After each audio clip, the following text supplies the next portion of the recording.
Le grand dialogue. Le grand dialogue de l'émission de débat du studio Tamani sur votre radio. Le grand dialogue.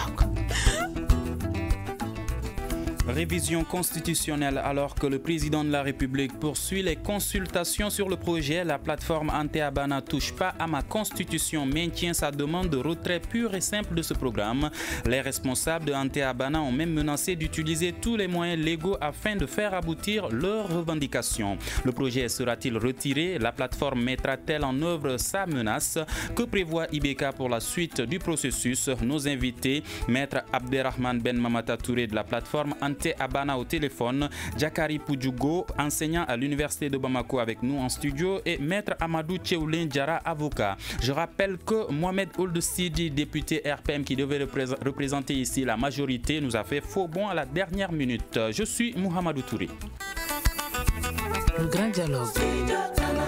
Alors, nous parlons ce soir encore de révision constitutionnelle, un projet engagé depuis longtemps mais qui suscite beaucoup de réactions à travers le pays. Maître Abderrahmane Ben Mamata Touré, vous êtes un des leaders de la plateforme Anté-Abana touche pas à ma constitution. On fait signe que vous n'êtes pas encore en ligne. Alors, Monsieur Jakari Poudjougo, vous, que pensez-vous de ce processus de révision constitutionnelle et l'évolution de la situation?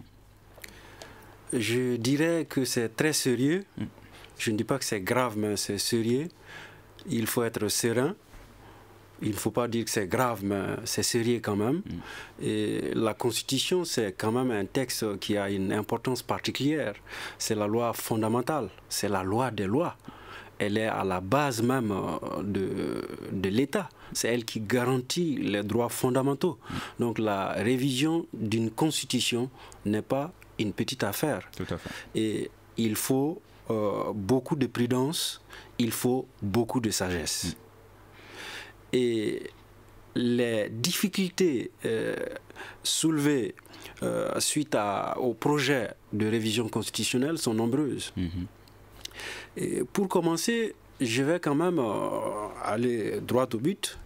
Vous m'avez invité et je vais assumer mon rôle. On a trop longtemps menti au peuple. C'est-à-dire déjà, avant qu'on ne parle des difficultés qui sont là, la révision de la Constitution a parmi ses objectifs principaux la mise en œuvre de l'accord pour la paix. Beaucoup n'a pas été dit, c'est-à-dire il y a des choses sur l'accord pour la paix et la réconciliation qui n'avaient pas été communiquées au peuple. Et je me rappelle d'une histoire que j'ai lue dans la Bible qui dit l'histoire de quelqu'un qui a construit, qui a fondé sa maison sur du sable. La pluie est tombée et cette maison n'a pas tenu. On ne peut pas construire une nation sur du mensonge. Il y a ce que j'appelle le mensonge d'État. Non, vous accusez les autorités de ne pas avoir communiqué concernant le projet même de l'accord de paix. Il y a un mensonge et il faut dire la vérité. L'homme n'est pas parfait, mais quand il y a des erreurs, il faut revenir pour les corriger, pour aller loin. Nous avons entendu, je l'ai dit, le projet de révision constitutionnelle a parmi ses objectifs principaux l'application de l'accord pour la paix et la réconciliation. Mais cet accord, que vaut-il juridiquement? Et ça n'a pas été dit suffisamment. Et là, je voudrais quand même critiquer un peu la Cour constitutionnelle. On dit oui, c'est une autorité judiciaire, c'est vrai. Il y a l'autorité de la chose jugée. Mais en tant qu'enseignants du droit, nous apprenons à nos étudiants comment faire le commentaire d'arrêt, de voir si le juge a vraiment bien interprété le droit. Et ici, je trouve que la Cour constitutionnelle a manqué d'audace. Elle n'a pas vraiment dit le droit. Il faut le dire. Quand elle parle d'insécurité résiduelle, êtes-vous d'accord avec elle? Je ne sais pas quelle est la formation que les membres de la Cour constitutionnelle ont eue, mais je ne suis pas du tout satisfait de cette interprétation de la Cour constitutionnelle. À 2 reprises, la Cour constitutionnelle a eu à se prononcer sur la valeur de l'accord pour la paix et la réconciliation. Elle ne l'a pas fait du tout. Vous avez un projet de révision constitutionnelle qui est fondé principalement sur l'accord pour la paix, le juge constitutionnel se réfère tout le temps à l'accord pour la paix et la réconciliation sans se poser la question de savoir si cet accord a une valeur juridique. C'est inquiétant là. Et dans un pays, lorsque le droit n'est pas dit, lorsque le droit n'est pas valorisé, on ne peut pas construire une nation. Et là, on nous parle du droit international, en parlant d'intégrité territoriale. Mais c'est grave. On ne saurait contester l'existence d'une atteinte à l'intégrité territoriale au Mali aujourd'hui. Nous le voyons chaque jour. Maître Amadou Tchaoulendjara, êtes-vous d'accord avec M. Diakari Poudjogo par rapport à son avis? Oui, merci Radio Tamani. Moi, le problème, c'est que, en fait, en matière d'accord d'Alger, il me semble que le seul point important, c'est la question du Sénat. Un point très, et la question du Sénat, elle avait été prise en charge par la réforme de Konaré, par la réforme d'ATT. Donc fondamentalement, c'est la question du Sénat. Et c'est ce qui apparaît dans la révision. Normalement, c'était le seul point normalement qu'on devrait mettre en œuvre. Mais je pense que les initiateurs en ont profité pour mettre autre chose là-dedans. Moi, je n'ai rien contre l'accord d'Alger en tant qu'accord politique. Quand il y a un accord politique, ça veut dire qu'un accord politique doit amener à la paix. Un accord politique doit amener à la stabilité d'un pays. Un accord politique doit amener la cohésion sociale. En tant qu'instrument politique, évidemment, nous pouvons être amenés, en tant que nation souveraine, à revoir les règles fondamentales qui nous gouvernent. Il n'y a pas d'inquiétude à ce niveau. Mais la question de fond, si nous prenons le texte constitutionnel révisé, mais mis à part la question du Sénat, je ne vois pas autre aspect de l'accord d'Alger pris en compte par cette réforme constitutionnelle. Vous dites que c'est le Sénat qui a été pris en compte et qu'ils ont profité de ce processus de révision constitutionnelle pour mettre autre chose. Qu'est-ce qu'ils ont mis qui n'est pas bon, selon vous? À mon avis, on ne doit pas toucher. Il y a des pouvoirs, aujourd'hui, les pouvoirs, en fait, qu'on a mis à la disposition du président de la République, on n'en a pas besoin. Notamment? On n'en a pas besoin. Non, la réforme, les pouvoirs républicains du président de la République, ces pouvoirs traditionnels qui sont dans la Constitution de 92, je pense que ces pouvoirs lui valent. Et la preuve est faite que le président a gouverné jusqu'ici sans anicroche. En réalité, et puis, fondamentalement, tout le problème se situe à ce niveau. Et les gens ont des inquiétudes. Moi, par exemple, je ne suis pas contre la révision de la Constitution. Ce sont les conditions qui ne sont pas remplies. Parce que quand il y a une révision, chacun a son point d'ancrage. J'ai mon point d'ancrage qui est effectivement la possibilité de la saisine de la Cour constitutionnelle par le citoyen lambda. C'est ça mon point d'ancrage. Mais on en a profité effectivement pour toucher des pouvoirs du président de la République. Or, la contradiction fondamentale qui est là-dedans, c'est que quand on parle de décentralisation, la décentralisation, en fait, rétrécit la puissance publique de l'exécutif. Nous parlons de décentralisation. Et en même temps, nous voyons, en fait, l'accroissement des pouvoirs de l'exécutif. C'est quand même quelque chose qui étonne. Alors, Maître Amadou Tchaoulendjara, nous allons revenir avec vous tout de suite. Monsieur Maître Abderrahmane Ben Mamata Touré, vous, quelle est votre position, vous qui représentez ce soir la plateforme Anté-Abana qui demande le retrait pur et simple de ce projet de révision constitutionnelle? Oui, merci beaucoup, Monsieur Touré, et bonsoir à mon éminent confrère, le professeur Até-Diarra, que j'ai écouté avec beaucoup d'intérêt, comme d'habitude d'ailleurs. Je voulais simplement préciser quelque chose, c'est que le projet en cours est une initiative politique. Quand on regarde très bien ce projet, c'est d'abord une initiative présidentielle. Et puisque le combat juridique semble clos, comme le professeur l'a dit, avec l'arrêt de la Cour constitutionnelle à la suite de son avis, Le débat judiciaire, on peut, sur le plan académique, le mener, c'est intéressant, ça peut nous donner également beaucoup de possibilités d'analyse, mais pour moi, le débat judiciaire est clos. Aujourd'hui, le combat, il est politique. Et dans le cadre de ce combat politique, une initiative politique peut être retirée purement et simplement. Lorsqu'on s'engage dans une révision constitutionnelle, quand même, c'est un événement assez spécial dans la vie d'un pays et qu'on voit autant de mobilisation, autant d'inquiétudes par rapport à ce projet, moi je pense il importe de prendre la mesure du climat social et de se dire que le peuple, en partie, n'est vraiment pas d'accord avec ce projet. Avec des arguments d'ailleurs assez fondés. Les débats nous ont prouvé à chaque fois que les arguments avancés par la plateforme Ante-Abana sont des arguments très pertinents, républicains d'ailleurs, et qui ne peuvent être envisagés franchement sans une concertation, sans également discuter du moment de cette révision. Le professeur a touché un certain nombre de points ici qui me paraissent très importants, sur lesquels il faut peut-être revenir. Le premier motif de la révision, c'est la prise en compte, c'est l'adaptation plutôt de la Constitution à l'accord. Sur le principe, déjà intellectuellement, moi je pense que c'est quelque chose d'inacceptable et d'assez inédit au Mali que d'adapter la loi fondamentale à un accord politique. C'est vrai qu'un accord politique, il existe, mais que dit cet accord politique? Quels sont les points d'impact de cet accord politique sur la Constitution? On n'a jamais parlé de ces points-là. Si on adapte la Constitution à un accord, ça veut dire que cet accord est contraire à la Constitution. Qu'est-ce que cet accord a de contraire à notre Constitution et qu'il faille adapter la Constitution à cet accord-là?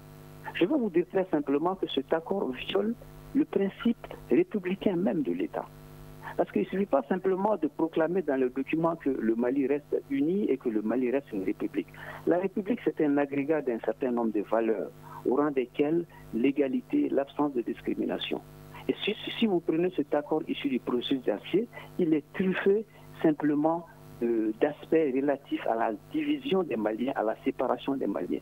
On prend des catégories de Maliens du Sud, des catégories de Maliens du Nord, avec des préférences pour les ressortissants du Nord au niveau des grands services et institutions au niveau national, des préférences aux ressortissants du Nord en matière de recrutement au niveau de la fonction publique des collectivités territoriales. Donc il y a tout un amalgame, il y a toute une introduction de la dimension ethnique dans le règlement de ce conflit, comme si le Mali était un pays où les gens du Nord sont en conflit avec les gens du Sud. Alors, vous avez lancé un ultimatum, Maître Touré, qui devrait expirer ce soir, et vous avez même tenu une rencontre ce soir, cet après-midi, par rapport au processus de révision constitutionnelle. Quelles sont les conclusions de cette rencontre? La rencontre n'est pas terminée encore. La rencontre n'est pas terminée encore. Je ne saurais vous donner les conclusions. Les communications officielles, les communiqués officiels viendront en temps opportun. À cet instant, je ne pourrais pas vous donner franchement quoi que ce soit. Mais déjà, quelle est votre position, vu que vous avez même publié un communiqué hier? Bon, la position de la plateforme, elle n'est pas compliquée. Il faut simplement retirer le projet. Nous pensons que c'est quelque chose qui n'est pas au-dessus des forces du président de la République. Toutes les rencontres qu'il a faites, toutes les personnes qu'il a rencontrées en dehors de son cercle immédiat lui ont soufflé, franchement, qu'il faut arrêter cette affaire-là. Elle ne peut pas continuer. Mais malheureusement, nous nous rendons compte que le président s'est engagé. Il a parlé trop vite. Il pense que l'engagement devant la France ou la communauté internationale est supérieur à l'engagement devant le peuple malien. C'est un choix politique. Nous en prenons acte et nous en tirons toutes les conséquences de droit. La désobéissance civile, c'est un droit qui est consacré par la Constitution du Mali chaque fois que la République est menacée. Et nous pensons que notre République est menacée parce que l'ensemble des valeurs qui donnent à l'État sa forme républicaine, comme je viens de le dire tout à l'heure, sont carrément bousculées par cet accord issu du processus d'Alger. Donc accepter cette révision constitutionnelle pour l'adapter à l'accord d'Alger, c'est un grand recul pour la République du Mali. Et le professeur avait souligné un point tout à l'heure par rapport à la Constitution en disant que c'est l'introduction simplement du Sénat qui était le point d'impact. Moi, je vais plus loin en disant qu'il y a quelque chose de fondamentalement insidieux dans ce projet qui est l'article 143. La modification de la Constitution par la voie du Congrès. Je pense que c'est l'un des articles les plus dangereux qui permettent à n'importe quel régime, lorsqu'il viendra maintenant, de prendre en compte tout ce que l'accord issu du processus d'Alger prévoit et qu'on ne peut pas faire passer parce que simplement on doit demander au peuple, on doit soumettre ces choses-là au peuple. À partir du moment où on met en place dans le projet de constitution un article 143 qui permet de contourner le peuple, on peut réviser dorénavant la constitution du Mali sans pour autant soumettre cela à l'avis du peuple. Je pense que c'est très dangereux, non seulement pour l'unité du Mali par rapport à l'intégration de tout ce dont je viens de parler par rapport à l'accord d'Alger, c'est dangereux également dans la mesure où chaque régime qui va venir pourra maintenant faire sa constitution. Merci. Et on se retrouverait au Mali à nous demander quelle version de la constitution vous avez. Donc on pourra réviser chaque fois qu'on veut la constitution du Mali. Merci, si vous voyez que le Mali est encore République du Mali... Vous aurez tout de suite la parole, M. Touré. Je rappelle que nos tentatives pour avoir un représentant de la majorité présidentielle sont restées vaines. Maître, M. Diakari Poudjogo, que pensez-vous de cette position de la plateforme Ante Abana, touche pas à ma constitution par rapport à cette révision constitutionnelle? Bien, merci. Avant de vous répondre, je voudrais quand même réagir par rapport à ce qui a été dit à mon intervention. Et le débat juridique n'est pas du tout clos. Je pense que nous devons faire très attention parce que dans notre pays, on ne donne pas au droit sa place.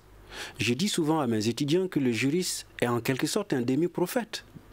La paix, la fonction sociale essentielle du droit, c'est la paix sociale. C'est par le droit qu'on arrive à la paix sociale. Et ce débat, il n'est pas du tout clos et il doit encore être mené. Ça, c'est un. Et un autre a souligné que l'accord est politique, mais il doit apporter la paix. Et quand on regarde les accords politiques de ces genres, la Côte d'Ivoire en a eu les siens, les accords de Marcoussis, est-ce que ça a amené la paix? En Colombie, nous avons vu. Et en Sierra Leone aussi, de tels accords ont été signés. Je ne suis pas contre le fait qu'il y ait des accords politiques si cela pourrait amener la paix. Mais il faut que ces accords politiques respectent les procédures légales, juridiques. L'accord pour la paix et la réconciliation n'a pas respecté les procédures légales. On nous a fait croire dans des discours officiels que cet accord engage le Mali, que c'est un engagement pour l'État malien. Ce que la Cour constitutionnelle a repris aussi. En quoi cet accord engage l'État malien? Il ne nous engage pas du tout juridiquement. En Sierra Leone, lorsque l'accord a été signé, le Parlement sierra-léonais l'a ratifié. Si on avait fait passer cet accord par le Parlement malien pour une ratification, on ne serait pas arrivé là où nous sommes aujourd'hui. Ça n'a pas été fait. Quel est le fondement légal que cet accord a? Ça, c'est un grand mensonge. Et je crois que le débat ne doit pas être clos à ce niveau. La plateforme Ante Abana a raison de s'inquiéter. Lorsque les principes fondamentaux qui régissent l'État sont menacés, il faut quand même dire quelque chose. Il y a la liberté d'expression. Il faut s'exprimer. Et j'ai aimé une chose dans leur communiqué, c'est qu'ils ont dit tous les moyens légaux. Il faut agir de façon légale et surtout de façon pacifique. Il ne faut pas de la violence, mais ce qui ne va pas, il faut le dire. Je crois qu'il faut reporter ce projet et que les conditions, nous ne sommes pas contre la révision de la Constitution. Une Constitution par nature, elle peut être révisée, sinon c'est une œuvre humaine. Mais la révision est conditionnée à une procédure. Et cette procédure doit être respectée. À certains moments, ça a été fait, mais en ce qui concerne la situation sécuritaire, on le sait que ce n'est vraiment pas le moment. Je crois que ce serait très sage de reporter et d'attendre que les conditions soient réunies. Par exemple, si nous voyons ce qui se passe au nord, sur une grande partie de notre territoire, l'autorité n'est pas présente. Si cette condition est acceptée, le retour de l'autorité de l'État dans ces régions est assuré, alors on peut accepter d'aller au référendum. Mais on ne peut pas continuer à nous faire avaler qu'il n'y a qu'une insécurité résiduelle. Ça, c'est une lecture archaïque de la réalité aujourd'hui. Et nous obliger à aller au référendum. Je crois qu'il faut être prudent. Ce n'est pas le moment. Oui, il y a dans ce projet de révision constitutionnelle des choses très importantes et sérieuses, comme par exemple l'adaptation de la Constitution au règlement de l'UEMOA, la création d'une cour des comptes. Ça, c'est par exemple quelque chose qui est bien justifié. Mais le moment n'est pas opportun. C'est sur ce point-là. Au-delà du moment choisi, il y a Maître Amadou Tchéoulé Ndiara qui n'est pas d'accord avec le contenu, une partie du contenu du projet de révision constitutionnelle, parce qu'il pense qu'ils ont profité de ce processus pour ajouter d'autres choses. Est-ce que c'est votre avis aussi? Le contenu, oui, effectivement, il y a des dispositions qui ne devraient pas passer. Et là, je crois que même la Cour constitutionnelle l'a souligné. Il faut reconnaître que sur ce point, elle a fait aussi quand même un effort. Elle a fourni un effort.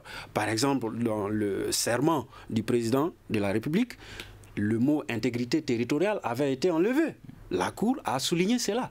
C'était une omission. Donc, le projet peut être amélioré, mais il faut que la condition, c'est-à-dire la situation, change. On ne peut pas demander qu'on ait au référendum avec l'insécurité, avec l'atteinte flagrante à l'intégrité territoriale de notre territoire national. Et ça, on ne peut pas badiner avec. Je crois qu'on ne prend pas très au sérieux la question de l'intégrité territoriale. Et ça, c'est assez grave. On ne devrait pas jouer avec cela. Alors, Maître Amadou Tchéoulé Ndiara, pensez-vous que la déclaration de la Cour constitutionnelle parlant d'insécurité résiduelle, vu l'évolution de la situation sécuritaire avec les différentes attaques, notamment Tombouctou, Douanzan, dans la région de Mopti, et également cette grogne sociale, on voit qu'à Gao même, il y a les jeunes qui se sont levés pour demander le départ du gouverneur, ou sinon ils vont demander eux aussi leur indépendance. Est-ce qu'aujourd'hui on peut maintenir toujours cette déclaration de la Cour constitutionnelle qui estime qu'on vit une situation d'insécurité résiduelle? Oui, moi je suis juriste et puis j'ai un côté positiviste et puis un côté non positiviste.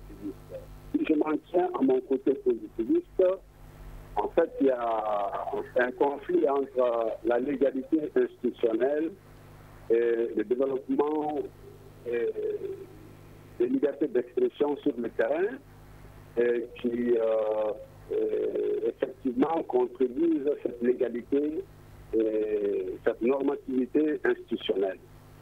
La Cour constitutionnelle a rendu une décision, je la respecte, mais la décision n'est pas en fait à l'abri de critiques. Moi je pense qu'il est un principe admis en droit international, qu'il s'agit de traités, qu'il s'agisse de conventions, qu'il s'agisse d'accords simples et complexes, un État en fait, peut prendre en cas de danger public des mesures qui dérogent à ses obligations.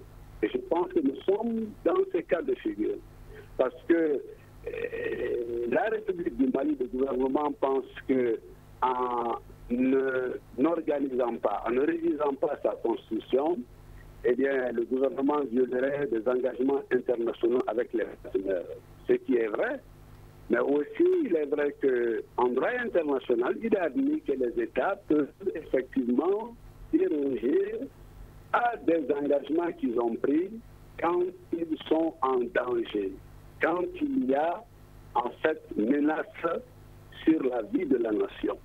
Ça c'est clair et nous ne pouvons pas être contredits là-dessus. Je pense que notre gouvernement a des arguments pour dire que nous pouvons remettre ça pas au calendrier grec, mais nous pouvons remettre ça à demain ou après-demain, le temps effectivement que ces dangers-là puissent passer. Parce que nous faisons une situation de meute un peu sur le territoire national, comme par hasard. Qu'est-ce qui empêche le gouvernement d'adopter cette procédure? Mais parce que le gouvernement pense que, je ne sais pas, est-ce que le me plaise? Parce que le gouvernement pense, je ne sais pas, la communauté internationale, vous m'excusez de l'expression, n'est pas aveugle. La communauté internationale a des renseignements et des données sur le Mali que même nous n'avons pas. Parce que nous ne sommes pas présents à Ménaka, nous ne sommes pas présents à Kidal, nous ne sommes pas présents en fait sur certains coins du territoire malien où la communauté internationale se trouve. Et la communauté internationale sait ce qui se passe.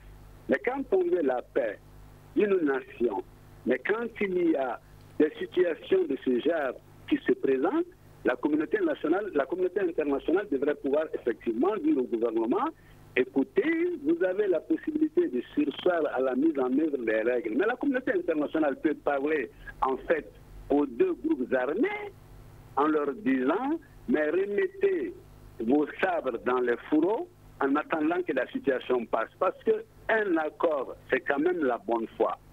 Mais ce que moi j'ai à dire aussi par rapport à la Troisième République, vous savez, le pacte national de 92, pendant longtemps, les gens ont dit, il y a des gens qui ont défendu que, en fait, le pacte national va être pris en compte par la décentralisation. Alors que dans les rédactions du pacte national, il n'y a aucun renvoi qui a été fait à une règle de la décentralisation, il n'y a aucun renvoi même qui a été fait à la Constitution. Par conséquent, il y avait un divorce total entre le pacte national et les règles qui gouvernent la décentralisation. Je pense que ce qui prévaut quand on signe un accord, c'est son esprit. C'est l'esprit d'un accord et non les règles qui comptent. Or, il me semble qu'on s'accroche aux règles en oubliant l'esprit. Ce qui est fondamental, c'est dans quel esprit la cohésion va s'installer entre nous et nos frères du Nord. Mais il me semble aussi que la communauté internationale exagère la dissension entre le Nord et le Sud. Il y a des choses qu'on met de l'avant, c'est absolument faux et c'est absolument faux. Il me semble qu'on monte la tension pour en fait rendre la situation impossible à gouverner. Sinon, je ne pense pas que, nos frères ou nos sœurs de SEMA ou autres groupes puissent nous haïr jusqu'à ce point. La question de fond, c'est cela qu'il faut dire. Alors, Maître Amadou Tchewlendiara, vous parlez de sursoir le projet. Maître Touré, dans votre communiqué, la plateforme Anté-Abana a estimé que les leaders religieux auraient obtenu du chef d'État de sursoir au projet de révision constitutionnelle et qu'il demande à la plateforme de lever le mot d'ordre de manifestation du 16 août. Alors, quelle est votre réaction par rapport à cela? Moi, je pense que, je vous l'ai dit tout à l'heure, toutes les personnes que le président de la République a rencontrées et qui ne sont pas de son cercle immédiat ont eu la franchise de lui dire simplement de surseoir, pour ne pas dire de retirer ce projet-là. Voyez-vous, donc quand on vous parle en des termes diplomatiques, il faut savoir également évaluer cela et prendre en compte ces données-là. Ceux qui sont allés le voir, c'était des personnalités très importantes dans ce pays-là. Et notre mouvement également a estimé qu'on doit aller un peu plus dans nos actions parce qu'on ne peut pas se contenter simplement d'être des observateurs à partir du moment où nous avons formulé des demandes de rencontres bien avant toutes les rencontres initiées par le président de la République, mais nous n'avons jamais été répondus. Donc les autres ont été appelés, mais nous, on avait initié des demandes de rencontres bien avant cela, mais on n'a pas été écoutés. Et les choses s'aggravant maintenant, on essaie d'attraper par ces voies d'autorités traditionnelles et de chefs religieux qui sont très importantes, mais il faut également accepter de rencontrer les mouvements chaque fois que ces mouvements demandent à vous rencontrer pour vous parler d'une situation qui est préoccupante pour toute la nation malienne. Je voulais revenir sur ce que j'avais dit au début de mes propos, pour préciser un peu ma pensée. Quand je dis que le débat juridique est clos, c'est par rapport au projet de révision de la Constitution, de l'avis jusqu'à l'arrêt de la Cour constitutionnelle. Donc à partir de l'arrêt, le débat juridique est clos. Mais comme je l'ai dit, c'est une initiative politique et comme telle, elle peut être retirée par la personne qui l'a émise. Maintenant, le débat sur le fond des éléments textuels, des données et tout le reste, maintenant, on peut le mener. Mais par rapport au projet et sa légalité, la Cour a donné son avis. Maintenant, ce qu'on peut faire, c'est de poser des actes et dans le cadre du combat politique maintenant pour que le retrait puisse être obtenu. Telle est notre position. Donc, je voulais apporter cette petite précision-là. Aussi, de l'autre côté, je voulais simplement ajouter que cette affaire de communauté internationale, comme l'a dit tout à l'heure le professeur, la communauté internationale également se trompe éminemment. Moi, personnellement, j'ai du mal à comprendre que la communauté internationale puisse soutenir des groupes armés face à un État normalement constitué. Quand on dit que les groupes armés et l'État sont sur la même position, moi je pense qu'il y a un problème. Et ce problème, ça commence déjà par notre diplomatie. Pendant toute la phase de la crise, nous pensons que notre diplomatie n'a pas été du tout à la hauteur. Elle s'est contentée simplement de faire des remerciements et de rechercher les dons. On n'a jamais réussi à convaincre la communauté internationale que le mouvement MNLA est un mouvement autoproclamé, ultra minoritaire qui ne représente aucune population du nord du Mali. La conférence d'entente nationale également qui a été faite a prouvé en partie que ces gens ne représentent pas les populations du nord. Mais vous continuez à les suivre sans déconstruire ce mensonge au nom de la paix simplement. Quelle paix on nous offre? La paix qui est contenue dans cet accord, ce n'est pas une paix, c'est un mensonge qui va également créer plus de problèmes qu'il ne veut y résoudre. Parce que ce qui est dans cet accord-là, c'est l'inversion simplement de la hiérarchie, en mettant la minorité au-dessus de la majorité. Et ça, ce n'est pas acceptable. Le vocable ressortissant du Nord qui est utilisé dans cet accord, c'est pour servir la minorité armée. La majorité pacifique ne se reconnaît pas dans ces mouvements-là. On l'a dit, on l'a redit, mais nous avons un gouvernement qui ne nous soutient pas, qui ne nous appuie pas. Et vous allez constater que les seuls mouvements qui défendent la République sont en train d'être déconstruits, sont en train d'être fragilisés et mis à la portée de ces rebelles-là. Et le gouvernement suit ces choses-là de manière très complaisante, et nous pensons qu'il faudrait à un moment donné se réveiller et se dire simplement qu'on ne peut pas continuer à suivre ce gouvernement qui est pris au piège, qui est affaibli, qui a peur de la communauté internationale, qui va nous amener dans un schéma où on risque de perdre le Mali totalement. Le professeur l'a dit... Maître Touré, je vais revenir sur la première question. Les leaders religieux auraient obtenu du chef d'État de surseoir au projet de révision constitutionnelle. Vous demandez que seul peut faire foi une adresse officielle du président de la République. C'est bien ça? Mais bien sûr, il faudrait que le président de la République fasse une adresse officielle pour dire qu'il retire carrément le projet, comme ça a été fait au début de ce projet-là. Surseoir, ça veut dire quoi? Ça veut dire quoi, surseoir? Il faut retirer simplement ce projet. Les conditions ne sont pas réunies, il n'y a aucune honte à cela, il n'y a aucune gêne à écouter son peuple. C'est un combat politique. Vous n'êtes pas en position de faire passer cette histoire parce qu'elle n'est pas acceptée par la majorité de la population du Mali. Donc il faut simplement retirer ce projet. Le mot sursis, comme je vous l'ai dit, c'est par diplomatie simplement que ça a été utilisé pour des convenances, pour ne pas le heurter. Mais la plateforme Ante-Abana a été la seule à dire le vrai mot, c'est-à-dire qu'il faut retirer ce projet. Il n'est pas du tout bon. Il faut le retirer purement et simplement, et cela est faisable. Maître Poudjogo, on dit que c'est l'accord d'Alger qui demande cette révision constitutionnelle. Alors, si on retire ce projet de révision constitutionnelle, est-ce que ça aura des conséquences sur l'accord, le processus de mise en œuvre de l'accord de paix? Bien, rectificatif, c'est plutôt docteur, je ne suis pas avocat. Pardon. Je suis juriste, c'est vrai, mais je ne suis pas avocat, je suis enseignant. Désolé. Et j'ai parlé de mensonge et je suis content d'entendre que mon mot revient dans le débat. Il y a un mensonge et ce mensonge n'a pas commencé aujourd'hui. Il y a longtemps que nous sommes en train de bâtir sur le sable. Il faut changer. Allons chercher des pierres, des rochers pour construire réellement. Et on parle beaucoup de la communauté internationale. Mais c'est quoi la communauté internationale? En droit international, on parle de communauté internationale des États. Et on parle aussi de communauté internationale globale. On ne peut pas toujours faire appel à la communauté internationale comme si c'était une entité bien déterminée, précise. Ce n'est pas cela la communauté internationale. Elle est parfois insaisissable. Nous devons prendre nos responsabilités. Si nous avons autant de problèmes avec le nord de notre pays, c'est parce que nous avons failli à nos obligations. Il y a eu des mensonges, la corruption, la malgouvernance. Et c'est ce qui a favorisé cela. Les Bambara disent, mais quand le mur se fissure, c'est là que le Maria passe. Nous avons créé toutes les conditions de l'insécurité. Nous devons l'assumer. On présente souvent les Touaregs comme si c'était des machines de guerre. Mais les anthropologues l'ont démontré. L'homme aime la paix. Il n'est pas fait pour la guerre. Et les conditions de guerre ont été créées. Si nous ne prenons pas les choses au sérieux, nous verrons d'autres azawadisations, pas seulement au nord. Il faut du développement. Mais par rapport au processus on peut prendre les mesures. Est-ce que le retrait du projet... Je reviens sur ça, mais ce point est important, je ne l'ai pas oublié. Si nous ne prenons pas cela au sérieux, nous allons encore tomber. Il faut qu'il y ait du développement. Les Touaregs vont déposer les armes si on veut gérer, gouverner avec du sérieux, eux, pour le développement. Pas seulement au nord, mais de tous les territoires.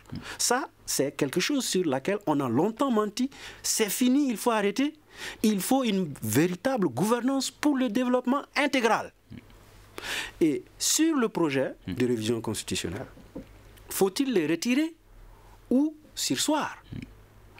Tant qu'il y aura des éléments qui portent atteinte à l'intégrité du territoire ou à la forme républicaine de l'État, il faut le modifier, parce que c'est toujours possible. Il faut une relecture pour l'améliorer et attendre le moment. Sur le moment, je suis formel, ce n'est pas encore le moment. Tant que l'intégrité du territoire est menacée, on n'ira pas au référendum. Maintenant, sur le contenu, on peut toujours l'améliorer. C'est une œuvre humaine. On peut le renvoyer encore au Parlement pour une autre lecture.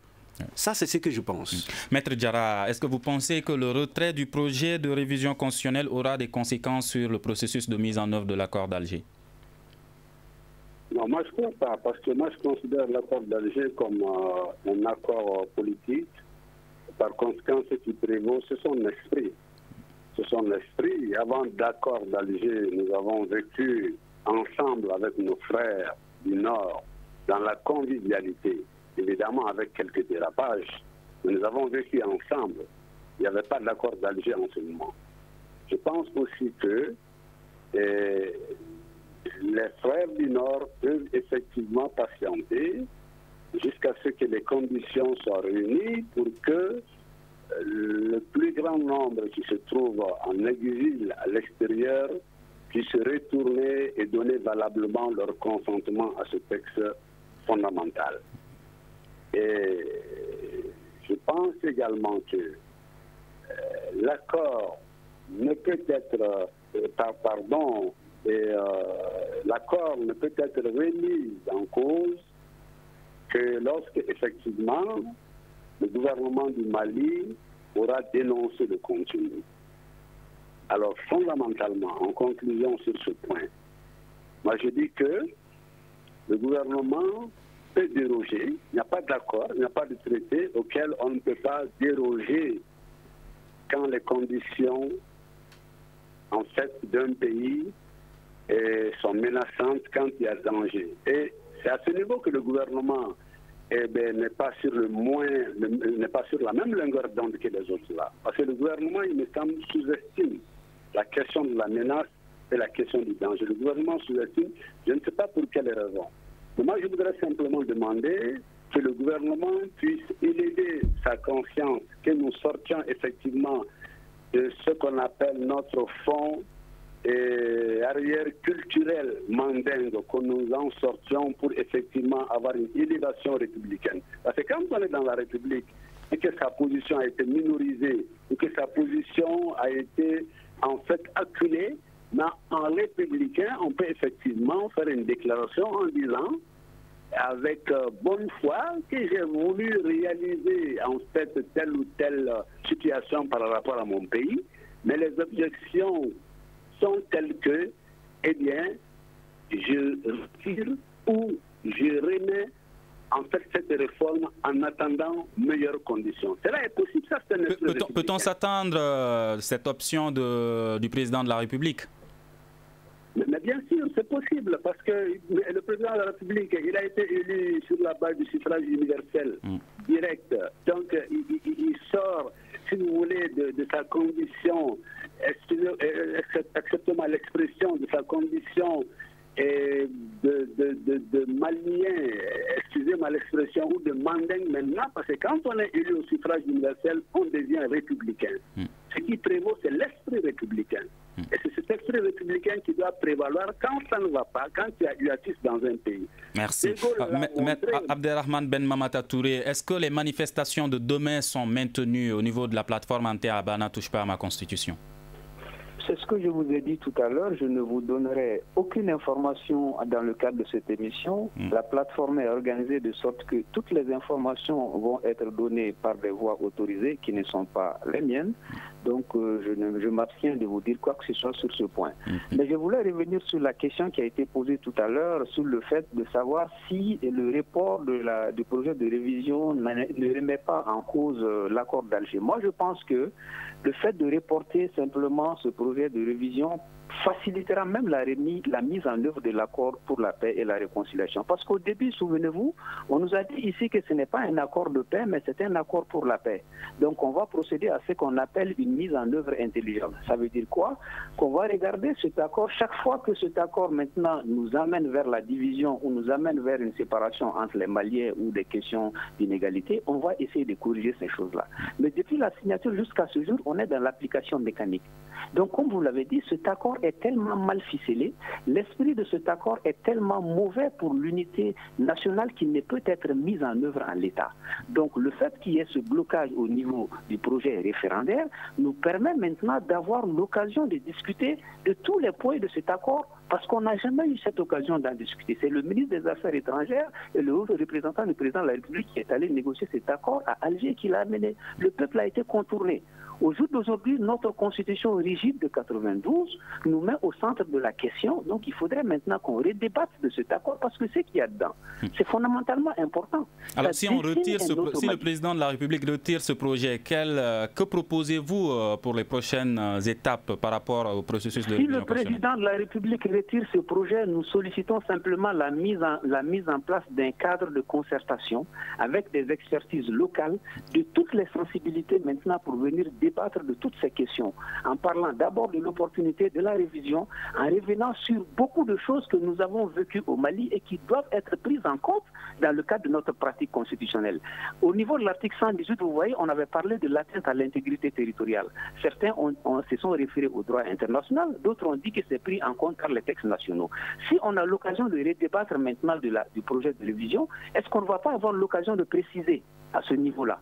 On va préciser simplement qu'il s'agit d'atteinte à l'intégrité territoriale par des forces étrangères ou des forces intérieures. On peut même ajouter là-dessus en disant que chaque fois que les gouvernants sont également dans une position de faiblesse, qu'on ne puisse pas faire une modification de constitution. Donc, le peu durant cette année 2016-2017, l'expérience que nous avons eue par rapport à cette phase-là, on peut la capitaliser et intégrer même ces données-là dans notre nouveau projet de constitution qu'on va élaborer tous ensemble. Moi, je pense que c'est quelque chose qui va être formidable pour le Mali, mais aller dans ces conditions, je pense qu'on ne pourra que nous diviser. Il faudrait qu'on ait ce cadre de concertation pour qu'on mette le doigt sur toutes ces faiblesses de la constitution et qu'on corrige ces points un à un, et on va aller au référendum. Dans ce cas, ça va être un référendum à 100%. Un référendum même à 60%, ce n'est pas une victoire. Même à 70%, ce n'est pas une victoire. Un référendum se gagne à 98%, à 99%, parce que c'est la Constitution qui fonde l'État dans son institution, qui fixe également les règles du jeu, qui se penche sur la question des droits humains et tout ce qui s'ensuit. On ne peut pas aller à une Constitution dans ces conditions de division-là. Docteur Poudjougou, vous, si le président sursoir retire ce projet de révision constitutionnelle, Maître Touré propose la mise en place d'un cadre de concertation pour bien réfléchir sur comment réviser cette constitution. Qu'en pensez-vous? Je pense qu'il faut toujours une concertation et c'est ce que j'ai dit dès le départ. Vous avez vu que j'ai commencé par parler de mensonges d'État. Et finalement, on est d'accord avec moi qu'il n'y a pas eu suffisamment de communication sur l'accord. C'est vraiment un mensonge, parce que nous sommes déjà dans l'application de l'accord. Mais avant de se mettre à appliquer un texte, il faut savoir quel genre de texte est-il. Est-ce qu'il a une valeur juridique? Est-ce qu'il constitue un engagement pour nous? Il ne l'est pas. Mais on nous a toujours fait croire qu'il est un engagement et qu'il faut l'appliquer. On continue encore de l'application, à parler de l'application. Mais qu'est-ce qu'il est cet accord? Et il faut revenir encore pour revoir toutes les questions qui touchent la forme républicaine de l'État, qu'il y ait un consensus sur tous ces points pour qu'il puisse y avoir révision. Ce n'est pas l'accord qui doit obliger la révision de la Constitution. Alors, Maître Diarra, vous avez le dernier mot. Que proposez-vous par rapport à ce processus de révision constitutionnelle?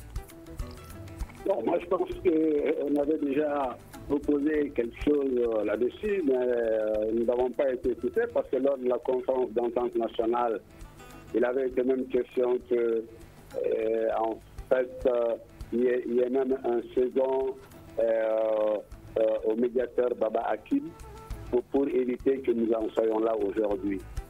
Bon, mais vous savez, les grandes voix ne sont pas nombreuses dans notre pays, ou si elles sont là, elles ne sont pas écoutées. Moi, je voudrais que le gouvernement écoute. Le gouvernement écoute les citoyens, parce que nous ne sommes pas forcément contre le gouvernement. Mais ce qui est en cause aujourd'hui, c'est les assises même du pays qui sont en cause.